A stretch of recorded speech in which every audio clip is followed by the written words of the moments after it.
Deputy commissioner साहब, हम आपका बहुत बहुत शुक्रगुजार हैं कि आप आए। नहीं नहीं, ये मेरा वाला आज हम वो गोजरी में गल करूँगा शायद, क्योंकि मौजू ही ऐसी है ट्राइबल ना मिलना आया था गोजरी में।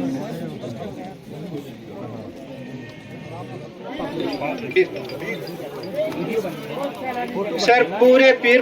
पीर पंजाल का पैनोरमिक व्यू देता है सर, पूरे पीर पंजाल का पैनोरमिक व्यू आता है इससे चन्ना से। हमारे पास ये बहुत बड़ा एक जरिया है हमें ये आस पड़ोस के जो पंचायत है इनके लिए।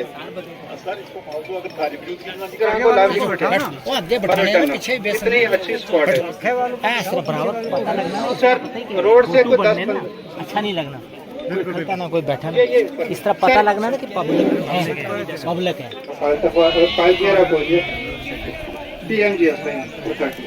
तो कोई 80 लाख रूट और ट्रीज का है, लेकिन अब यह लैंड कंपनसेशन इसको नहीं मिली। रूट और ट्रीज कंपनसेशन हो गया था, लैंड कंपनसेशन इसको आज तक नहीं मिली। वो एडी साहब ने गल हुई थी, इन्होंने आप सबको मालूम है कि ब्लॉक दिवस का एक जो काफ़ी लंबे टाइम से ट्रेडिशन चल रहा है, उसमें डिस्ट्रिक्ट के ऑफिसर्स जो हैं ब्लॉक्स में जाके पब्लिक के ग्रीवांसेस को एड्रेस करते हैं। लेकिन इस बार हमने इसको थोड़ा एक डिफरेंट ओरिएंटेशन दिया है, कंसीडरिंग कि जो अभी नोमैडिक मूवमेंट शुरू होने वाली है, आने वाले हफ्ते में ये मूवमेंट शुरू हो जाएगी और लोग 6 महीने के लिए ऊपर पीर पंजाल की पहाड़ियों में ऊपर हाई रीचेस पे चले जाएंगे और उस दौरान बहुत सारे इश्यूज का सामना लोगों को करना पड़ता है। उसके रिगार्डिंग जितनी भी सरकार की स्कीम्स हैं और जितने भी डिपार्टमेंट्स हैं, उनके जो भी रोल्स रिस्पॉन्सिबिलिटीज़ हैं, ताकि वो लोगों की मूवमेंट को ईजी कंफर्टेबल और उनकी जो प्रॉब्लम्स रास्ते के दौरान आती हैं उनके बारे में उनको जानकारी दे पाएँ। इसके लिए आज द्राज गांव का हमने दौरा किया, यहाँ पे कैंप आयोजित किया गया जिसमें सभी डिस्ट्रिक्ट ऑफिसर्स आज यहाँ मौजूद थे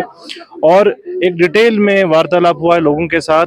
जिसमें हमने लोगों की प्रॉब्लम्स को समझा है कि किस तरीके से जब वो यहाँ से पैदल चल के अपने माल मवेशी को लेके ऊपर जाते हैं, उसको रास्ते में क्या क्या प्रॉब्लम्स का सामना करना पड़ता है। और कुछ सुझाव भी लोगों के द्वारा यहाँ मिले हैं, बहुत अच्छे सुझाव मिले हैं। और डिस्ट्रिक्ट के जो ऑफिसर्स यहाँ पे आए, खास तौर से sheep husbandry, animal husbandry, agriculture, जो हमारे पीडीडी,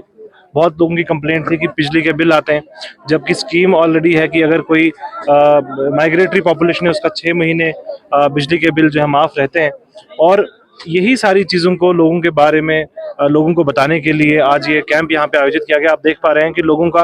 बहुत अच्छा इसमें पार्टिसिपेशन है,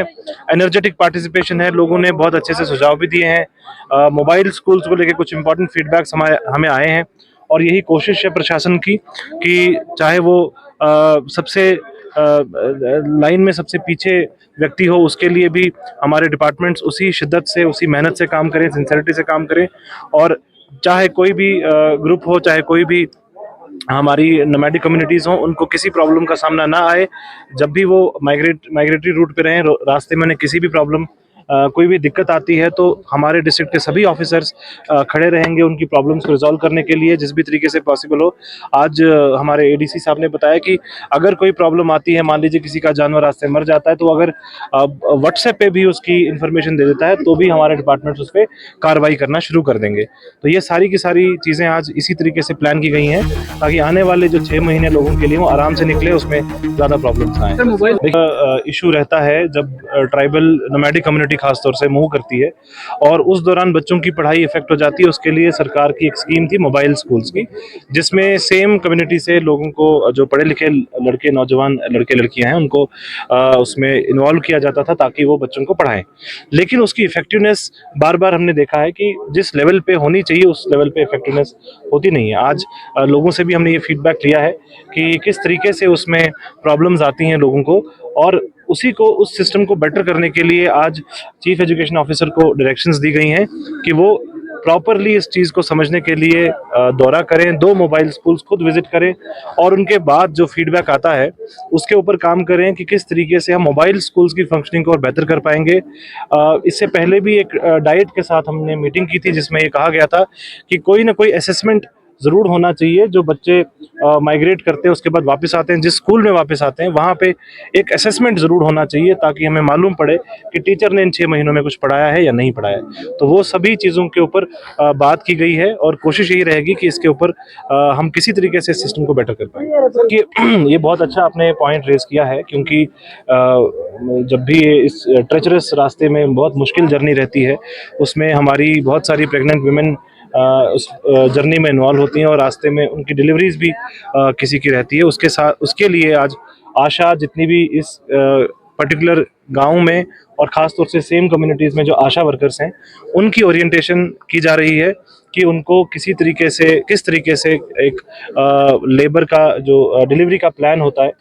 हर आशा का जिम्मेदारी रहती है आशा वर्कर की कि वो हर उस औरत के डिटेल्स हासिल करे जो प्रेग्नेंट है, और उसकी डिलीवरी की डेट जो है उसको अपने पास डायरी में नोट करके रखे, और जैसे ही वो डिलीवरी की डेट आती है उसमें उससे पहले एएनसी चेकअप्स का काम रहता है, एंटीनेटल चेकअप्स रहते हैं। और क्योंकि इस रास्ते में अब आने वाले 5-6 महीने में एंटीनेटल चेकअप्स करना मुश्किल होगा, तो कोशिश यही रहेगी कि जाने से पहले एक बार सभी प्रेग्नेंट वुमेन का खास तौर से जो वाइटल्स रहते हैं, जो प्रेगनेंसी में इंपॉर्टेंट रहते हैं,